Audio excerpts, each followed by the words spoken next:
여러분은 어떤 노후를 원하셨나요? 70대, 80대 이후 자식들과 함께 웃으며 밥상 앞에 둘러앉는 하루. 평소처럼 산책하고 차 한잔 마시며 조용히 책을 읽는 일상. 누구나 따뜻하고 행복한 노후를 바라지요. 하지만 막상 그 시기가 다가오면 알게 됩니다. 행복한 노후는 그저 기다리기만 해서는 절대 준비되지 않는다는 것입니다. 사실 사람이라면 누구나 나이가 듭니다. 시간이 흐르면 인생 후반전을 맞이하게 되지요. 그런데 같은 나이에도 어떤 사람은 활기차고 행복한 노년을 보내는 반면 어떤 사람은 외롭고 힘든 시간을 보내며 불행한 노후라고 한탄합니다.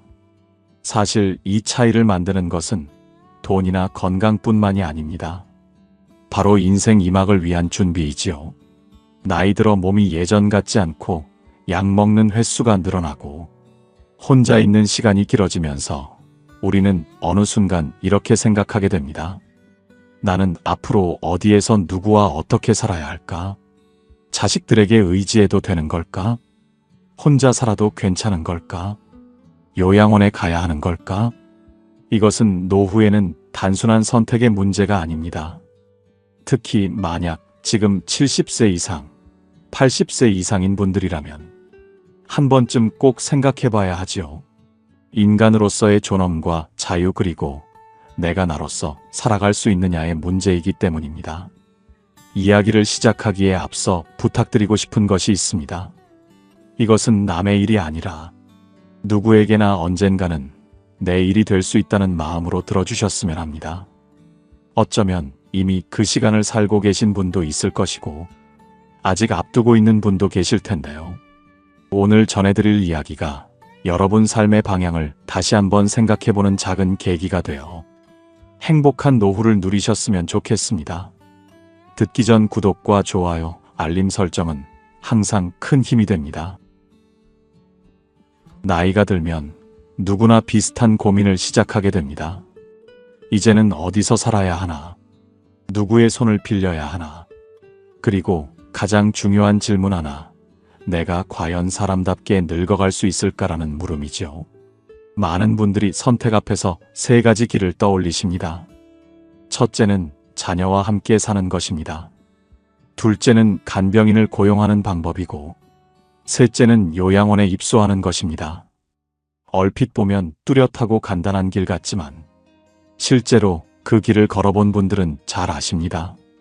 말처럼 쉽지도 편하지도 않다는 것이죠. 자녀와 함께 사는 건 참 따뜻한 그림입니다. 집에 들어서면 손주가 반겨주고 저녁에는 가족이 함께 모여 밥을 먹고 대화를 나누는 삶. 상상만 해도 마음이 포근하지요. 하지만 막상 함께 살아보면 이야기가 달라집니다. 자식은 자식대로 바쁘고 손주는 손주대로 학원이며 친구며 집에 붙어 있을 시간이 없습니다. 집안에 사람이 많아도 정작 나 혼자라는 기분이 들 때가 점점 많아지지요. 생활 습관의 차이 때문에 작은 갈등이 생기고 내가 눈치 보게 되는 상황도 자주 마주하게 됩니다. 아무리 내 자식이라도 말입니다. 그렇다면 간병인을 고용하면 어떨까요? 몸이 불편할 때 도움받을 수 있으니 분명 좋은 선택입니다. 하지만 하루 종일 돌봄이 필요한 경우 비용이 만만치 않습니다. 매달 들어가는 돈이 연금만으로는 감당이 어려울 수 있습니다. 그리고 타인에게 내 생활을 맡긴다는 부담감도 무시할 수 없습니다.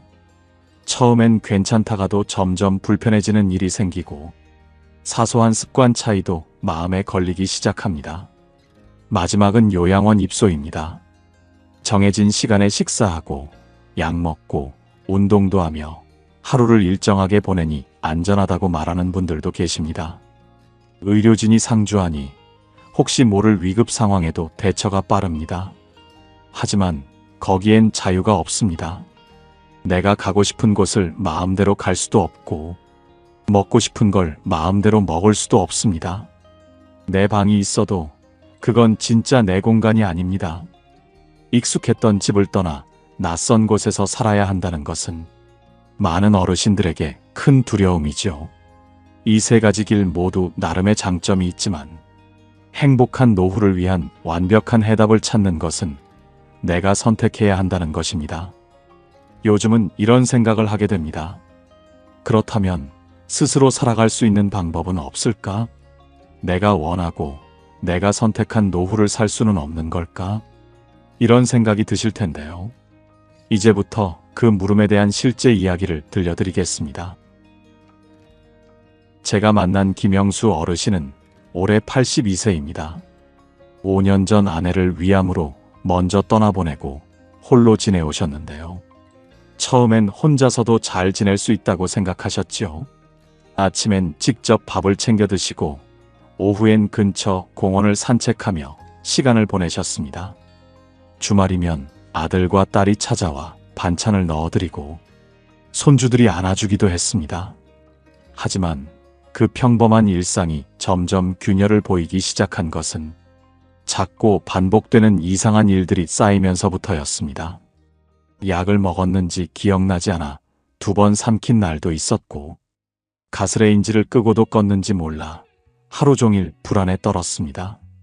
오늘이 무슨 요일인지 헷갈리는 일이 늘어났고 새벽에 일어나면 여기가 어디인지 잠시 정신이 멍해졌다고 합니다.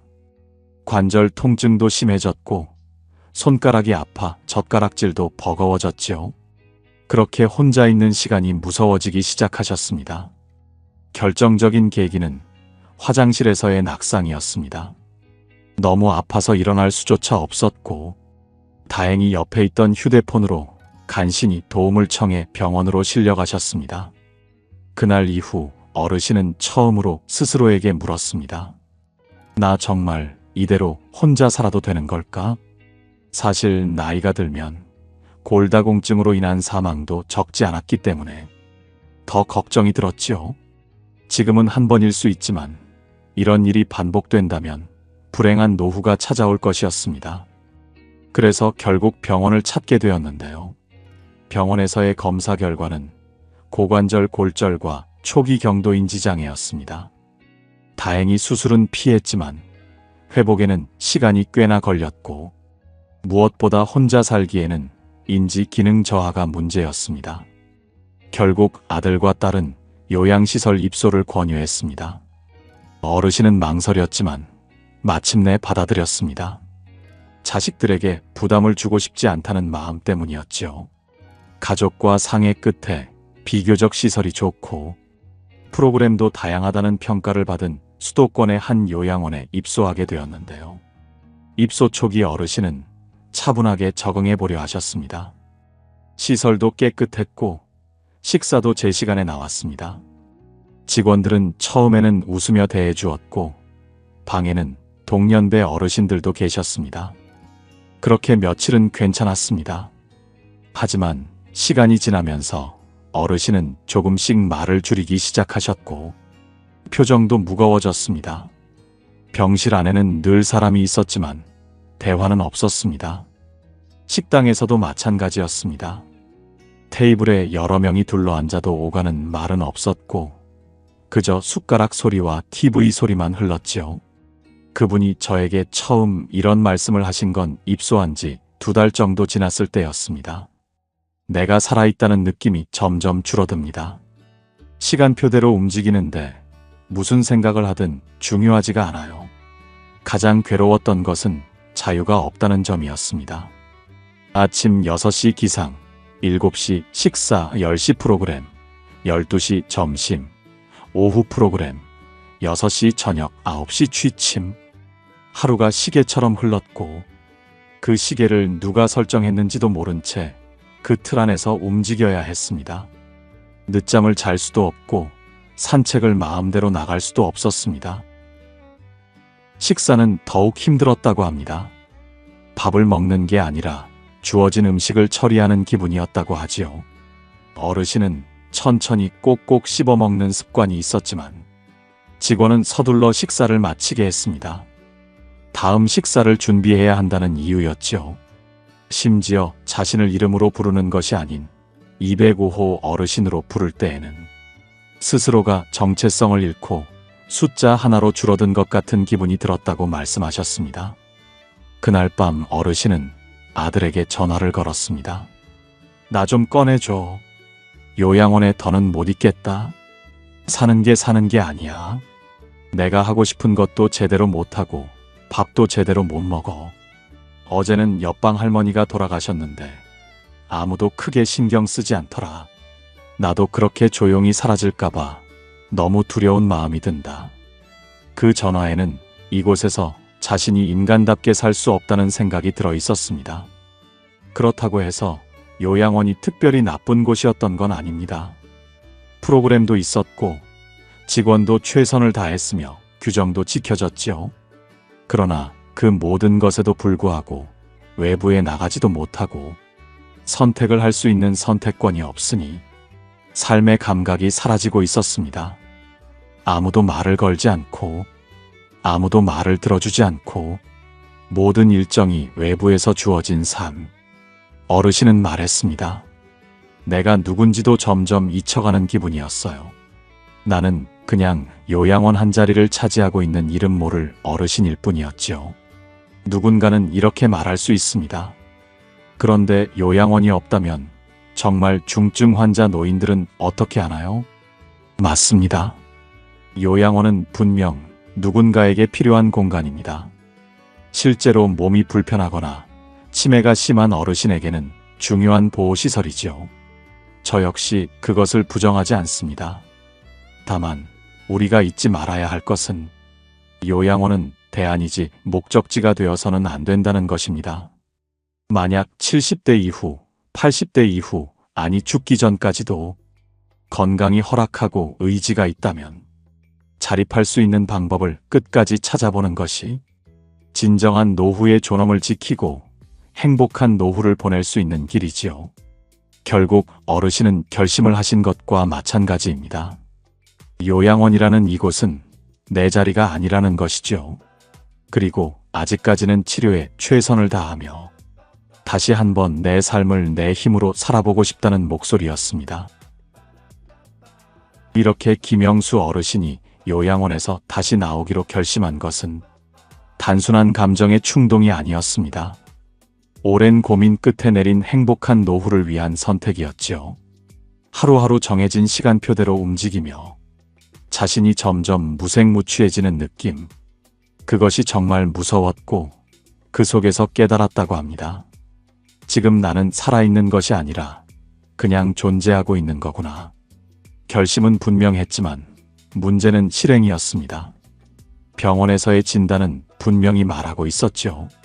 고관절 골절에서 회복 중이며 경도 인지장애가 진행되고 있어 혼자 생활하기엔 여전히 위험하다는 것인데요. 이 문제로 인하여 딸과 아들은 무척 걱정을 하였지요. 하지만 어르신은 포기하지 않았습니다. 완전한 독립이 아니라 요양원에 나가서도 살 수 있는 부분적 자립이라는 길을 찾기 시작했던 것이었죠. 당연히 노화로 인해 혼자 모든 걸 할 수는 없어도 혼자 살아갈 수는 있지 않을까? 일정 시간 동안의 도움만 있다면 괜찮지 않을까? 생각하셨어요. 우선 요양원 내에서 가능한 최대한의 자립 활동을 시작했습니다. 매일 아침 주어진 시간 외에도 스스로 복도에서 걷기 연습을 했습니다. 처음엔 간호사의 손을 빌렸지만 점차 지팡이를 짚고 스스로 움직일 수 있을 만큼 회복되었습니다. 스스로 옷을 갈아입고 약복용도 체크리스트에 따라 직접 챙기기 시작했습니다. 직접 써서 매일 해야 할 일을 체크를 했지요. 식사 시간에는 꼭꼭 씹어 먹으며 식습관을 유지했고 요양보호사에게도 자신의 상태를 정확히 전달했습니다. 오늘은 관절이 좀 덜 아프네요. 운동 조금 더 해도 될 것 같습니다. 그런 작은 자각과 표현이 반복되면서 어르신의 일상은 점점 내가 조금씩 주도하는 하루로 바뀌기 시작했습니다. 물리적인 회복만이 아니라 정신적인 회복이 함께 따라왔던 것이죠.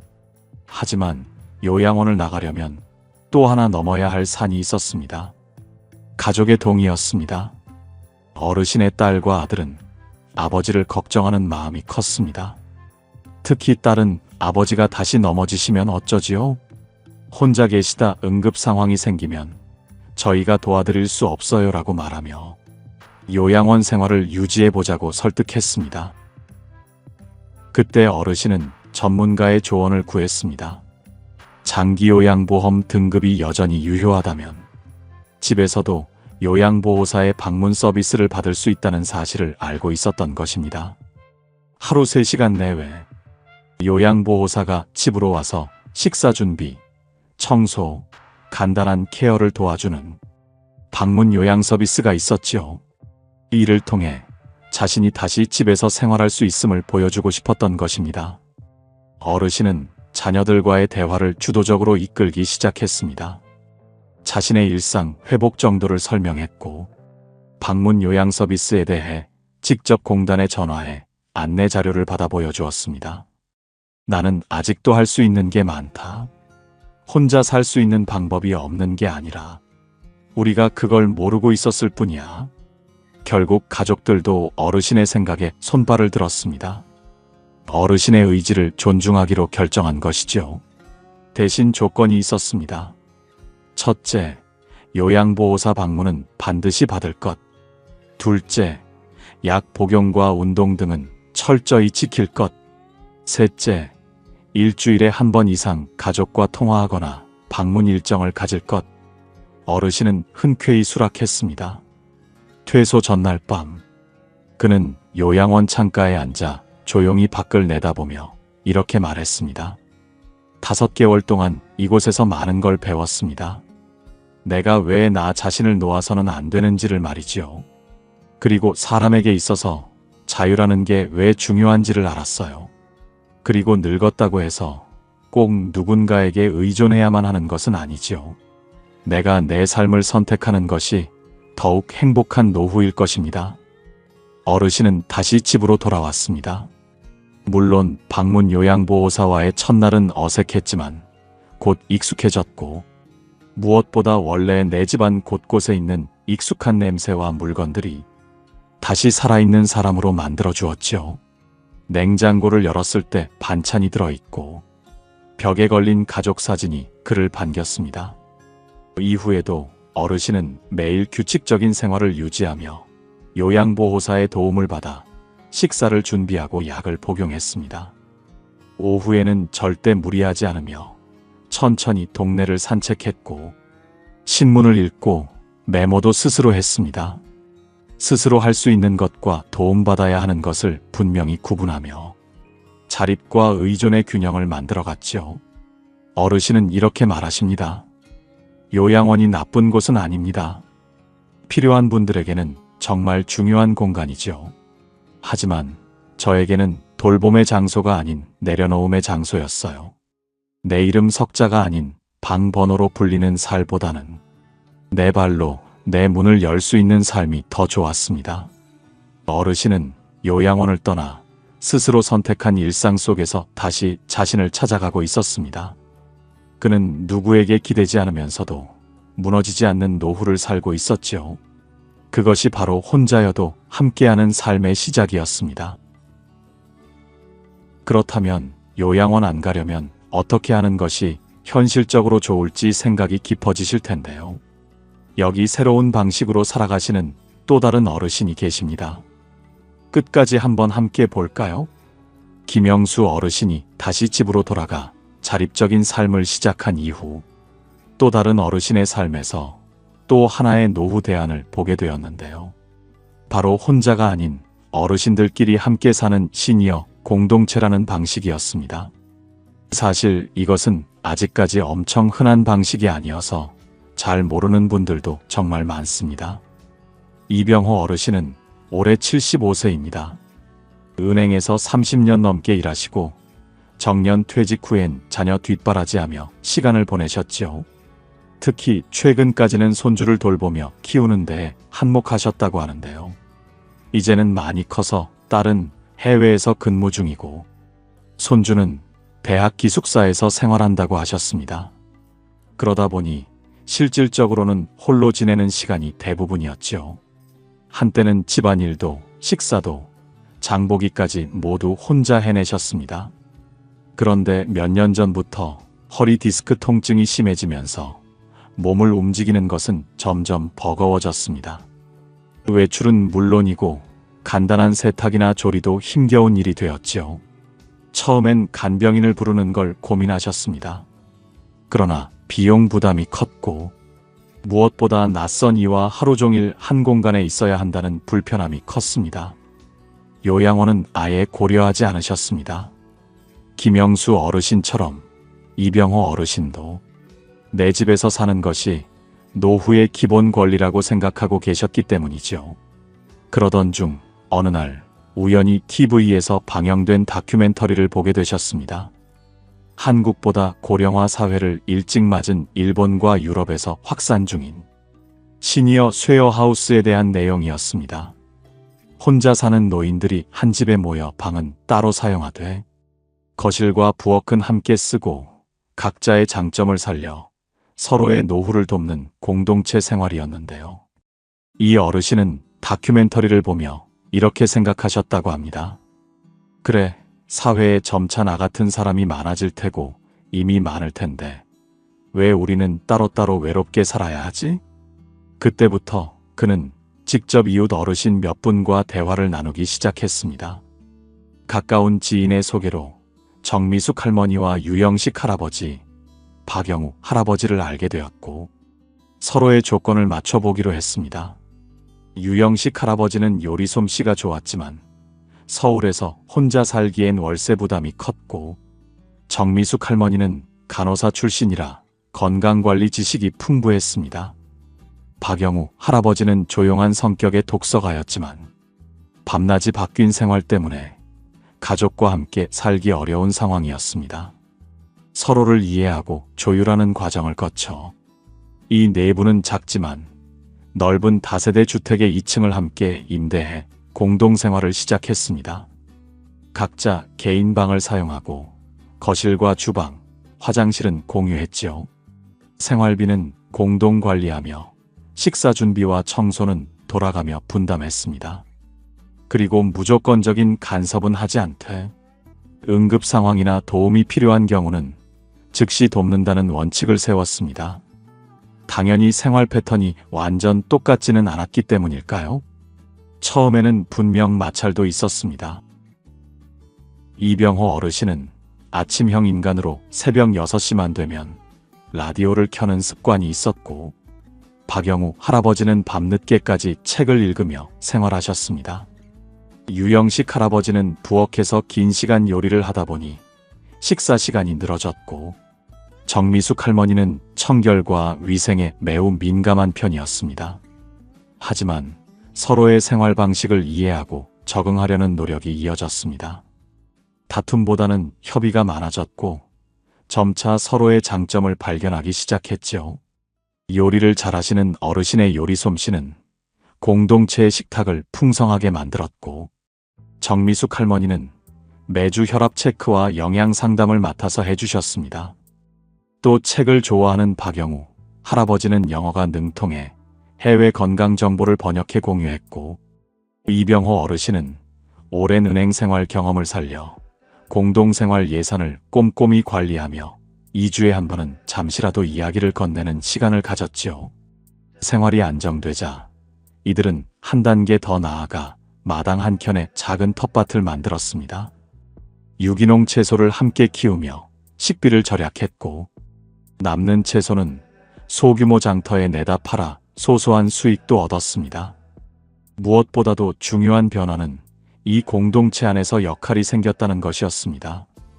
각자가 필요한 존재가 되었고 자신이 없으면 공동체가 돌아가지 않는다는 책임감이 생긴 것입니다.